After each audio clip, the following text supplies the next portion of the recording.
You're probably here because you're thinking about buying the DJI Mini 2 SC. It's cheap, it's popular, and it promises epic aerial footage. But here's what surprised me. After weeks of testing, I've discovered some serious problems that could make this drone a frustrating purchase. Therefore, before you click that buy button, you need to know the truth. For the best price, click the link in the description. The hype around this drone is massive. It's under 249 grams, so no FAA registration hassle. It boasts a 31-minute flight time, and it claims a 10 km transmission range. On paper, it sounds like the perfect beginner drone. But is it? Therefore, let's peel back the marketing and get into the real-world performance, because what you see on Amazon isn't always what you get. Let's start with the biggest selling point: the weight. Being under 249 grams is a legal magic trick. It means, in many regions, you can fly it recreationally without jumping through bureaucratic hoops. That's genuinely awesome for a quick park flight. But here's the twist: that lightweight design comes with a cost. Therefore, when you encounter even moderate wind, this little guy feels less like a sturdy aircraft and more like a leaf in a storm. The advertised 38 kph wind resistance, that's level 5. In reality, it gets shaky and your footage gets wobbly. It's like trying to film a masterpiece while riding a unicycle on a trampoline. Now, the flight time. DJI says 31 minutes max. That's the promise. But here's the reality check from their own notes. That time is measured in a windless lab, flying at a constant speed, not actually taking photos. Therefore, in real life, with you actually using it, hovering, maneuvering, and capturing video, you're looking at 20 to 25 minutes. Still decent, but don't plan a 30-minute cinematic journey. It's like a restaurant advertising a bottomless brunch, but the bottom is actually just one refill. Then we have the 10 km transmission range. AccuSync technology is fantastic, but that 10 km figure is FCC compliant and tested in an open outdoor environment without interference. Therefore, in a suburban area with houses, Wi-Fi networks, and general life, your effective range shrinks dramatically. You might lose signal at a couple kilometers. It's not a lie, but it's a best-case scenario that most users won't experience.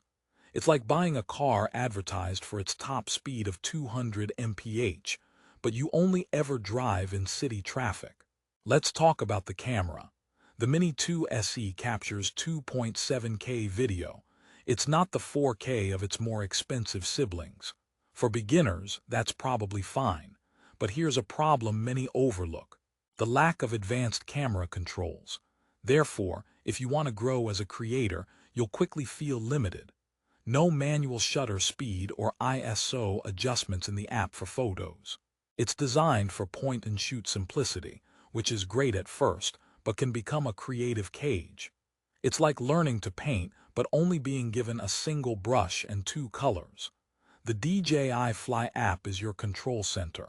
It's sleek, and the QuickShots templates are genius for easy, automated cinematic clips. But here's a massive red flag. Due to platform compatibility issues, the DJI Fly app has been removed from Google Play.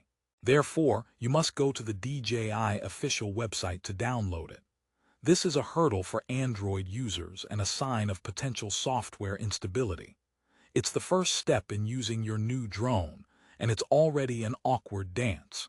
I guess DJI and Google had a breakup, and now we have to sneak the app in through the back door. Beginner-friendly features like return to home are a safety net. It's crucial, but RTH isn't foolproof. Therefore, if you lose signal behind a large obstacle, the drone might try to return by flying straight into that obstacle. You need to understand its limitations. The simplified operations are easy to learn, but mastering safe flight requires more than the drone teaches you. It's like being given a car with automatic parking, but no lessons on how to avoid other cars. Now, the top Amazon reviews praise it, with a 4.5-star rating. People love its portability and ease. But many of those reviews are from first-time drone owners who don't have a frame of reference. Therefore, the praise is often for the concept of having a drone, not necessarily for the nuanced performance of this specific model. It's like your first smartphone. You loved it because it was a smartphone, not because it was the best one. Let's address the price. $399. For a DJI drone, that's entry-level. But when you consider the limitations, the 2.7K camera, the app download hassle, the wind susceptibility, you might wonder if it's the best value. Therefore, there are competitors in this space, and sometimes spending a little more on a Mini 3 or accepting fewer features for a much lower price could be smarter. It's a middle child in the family, trying hard but not quite standing out. One of the biggest jokes in the drone world is battery life claims. DJI says the combo offers up to 93 minutes with 3 batteries. But that's only if you land, swap batteries perfectly, and immediately take off again twice. Therefore, your actual shooting session will be interrupted, and you'll carry extra weight. It's like a marathon runner claiming they can run for 10 hours because they have 3 pairs of legs to switch out. The build quality is typical DJI, excellent. It feels solid, but the propellers and motors, while good, are not invincible.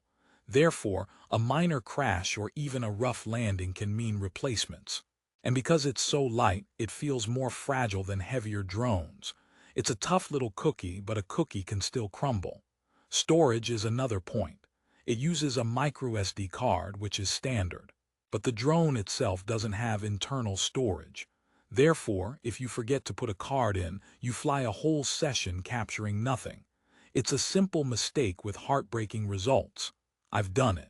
It feels like preparing a gourmet meal and then realizing you forgot to buy plates. The social media quickshare features are a major win.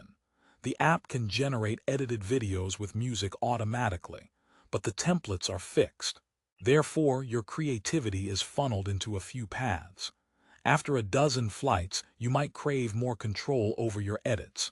It's fun at first, like using an Instagram filter, but eventually you want to be the photographer, not the filter.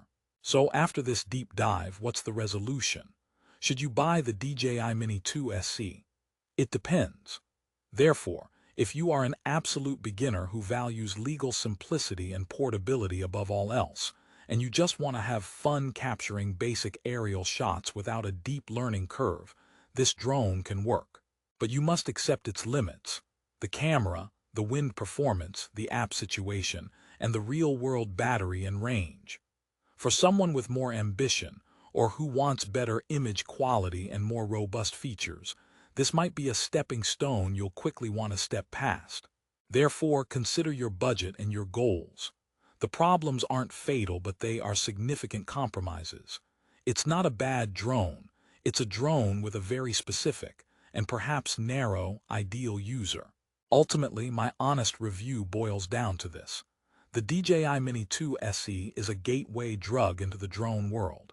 It gives you the taste, but you might soon crave a stronger dose. Therefore, make your choice wisely.